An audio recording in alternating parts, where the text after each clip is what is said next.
guys, losing my concertinas.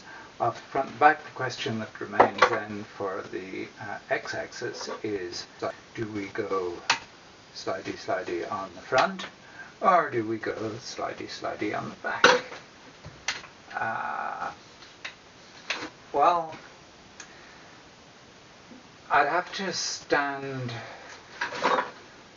the thing off on spacers to clear the jib nuts, and I'd lose, I don't see any way of keeping my carriage lock, and you need the carriage lock really.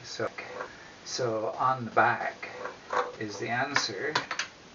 So somewhere like that.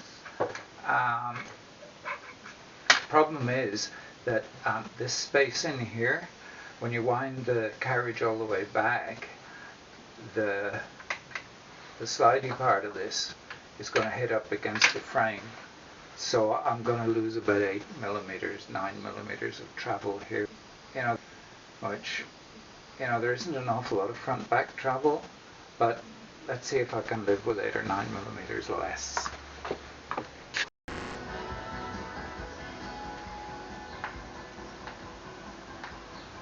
Fuck.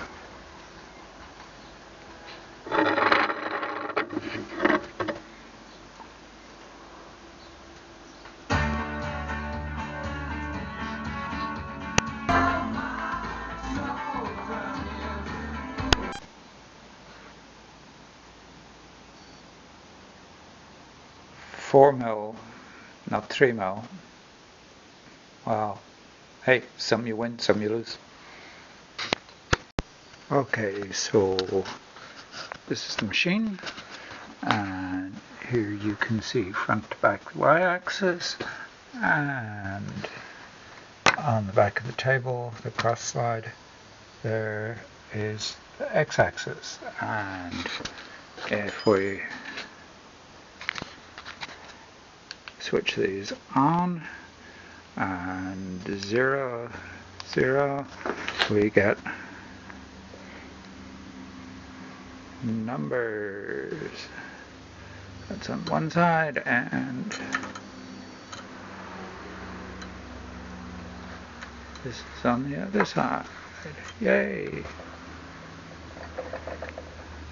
So all that remains is Z. Gotta put something on here. Shouldn't be too difficult.